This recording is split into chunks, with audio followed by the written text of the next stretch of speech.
Good evening, and thank you for joining us on this country's first ever National Day for Truth and Reconciliation. I'm Austin Grabish. We begin our coverage tonight in downtown Winnipeg, where thousands of people filled the streets to mark this historic day. CBC's Sam Sampson takes us through the Sea of Orange. Reconciliation in the making.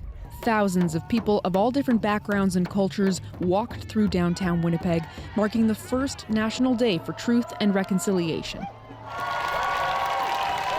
It started here at the Canadian Museum for Human Rights. Survivors sat on the steps for a photo, applause, and speeches. The government systems that were designed to kill the Indian and a child, to kill all of us. But when I see all of you today, they couldn't do it.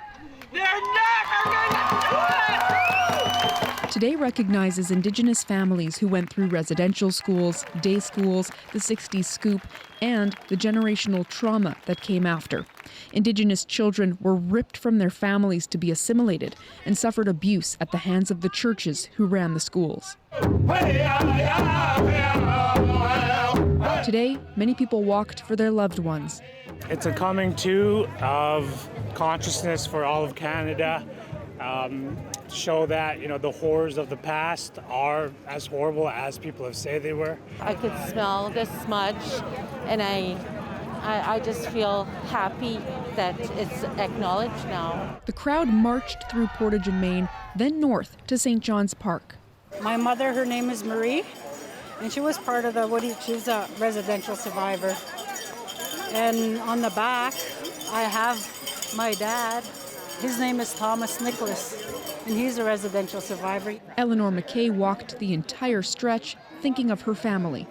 As I was walking, I was imagining them, beside me, like we're walking together. Throughout the walk, everybody was saying every child matters, and that is especially true. And for me, I was just thinking, they're cheering for you, you matter to these people. For Jordan Raw, today was a powerful day. She and her husband hope their 6-month-old child sees a better future, because today, she says, is just a first step.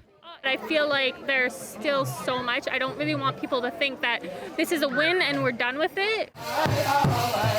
The day ended with a powwow and reminders that the tragedies of the past are very much present for Indigenous peoples and Canada today. Sam Sampson, CBC News, Winnipeg. Family members searching for lost relatives who were last seen on their way to a residential school is sadly not an unfamiliar story in this country. It took 58 years of searching, but one residential school survivor has finally found her little brother's grave. Tonight, as CBC's Stephanie Cram finds out, the discovery holds an even deeper meaning.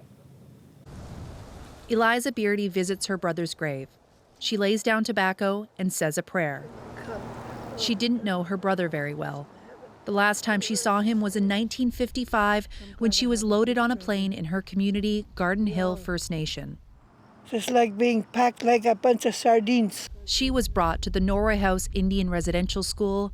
Her brother Isaias didn't make it there. They said that he had been sick.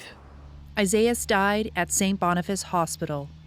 After he died, they didn't even tell my parents where he was buried.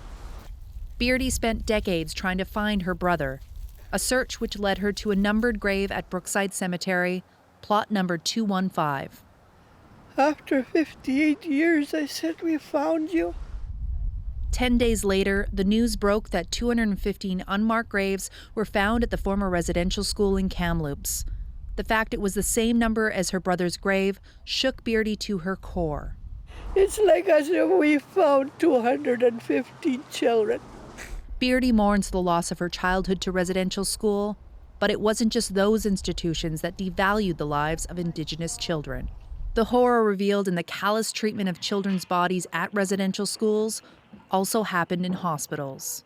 It is absolutely very, very similar to the history of residential schools. McCallum has been studying Indian hospitals and tuberculosis sanatoriums for years. In the 1960s, when First Nations children like Isaias were taken to hospital, they were considered wards of the state. But today, there's not much information on what happened to them after leaving their communities, including where those who died were buried. No more wandering around. Today, when Beardy visits her brother's grave, she can't help but think of her parents. Whether their children left for residential school or to hospital, Beardy says they were devastated. Every time you go and grab that child, put him on the plane, my mom's heart and my dad's heart, a piece of it was torn off. The pain was too much to endure. Her parents died of heart conditions. They were lonely. Stephanie Cram, CBC News, Winnipeg. 100 people from Fox Lake Cree Nation walked to the Manitoba Legislature today in honor of the children who were taken to residential schools and never made it home. They began their walk in the northern Manitoba town of Gillam on September 18th. The walk from the north to Winnipeg was over 700 kilometers in length. Fox Lake band members, residential school survivors, and youth from nearby communities took part.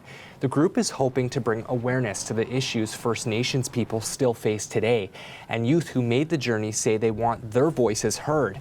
One key issue the community would like to see tackled is the lack of addiction and treatment supports available in the north. Fox Lake Chief Morris Beardy says the group is getting an overwhelming amount of support.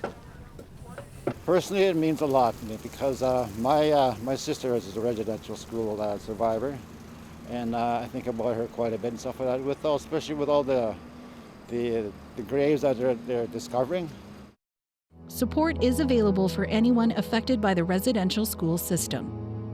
The Indian Residential School Crisis Line provides 24-hour emotional and crisis referral services. Call 1-866-925-4419.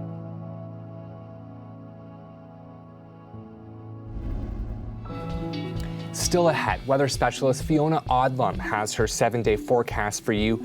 We're back in 60 seconds.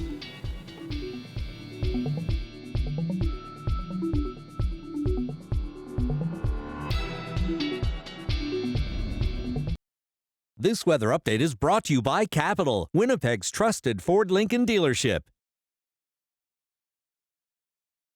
Welcome back. We have a little bit of rain on the way for Northern Ontario. This low is going to come through and bring significant rain right into this corner here. We're looking for about 10 to 15 millimeters of rain. For the rest of the province, this ridge of high pressure is going to clear everything out and make it for a really great first weekend of October. Yes, October. I can't believe it's already here. Got a bit of cloud and a chance of some light sprinkles popping up into Saturday. Very unlikely it's going to accumulate to anything. Because of all the heat that's going to be coming through, it really should just disappear. We have a second ridge coming through, and this is going to make for a gorgeous weekend. Now, as we look towards our long-range forecast, it's pretty incredible. But first tonight, we should mention that we do have a risk of fog really through Churchill, Yorkton Factory, Gillam, Shamattawa, Island Lake, Nelson House, and Thompson. We're going to have some next to near zero visibility because of this. All right, here is our long-range forecast. 24 degrees tomorrow, 23 on Saturday, and yes, 27 degrees coming on Tuesday. Seasonal for this time of year is 15. That is your news in 10 minutes on this first ever National Day for Truth and Reconciliation. If you want to see more coverage on this historic day, just head to our website, cbc.ca/Manitoba. We have in-depth reporting on the site that our team has been working on for months. Good night.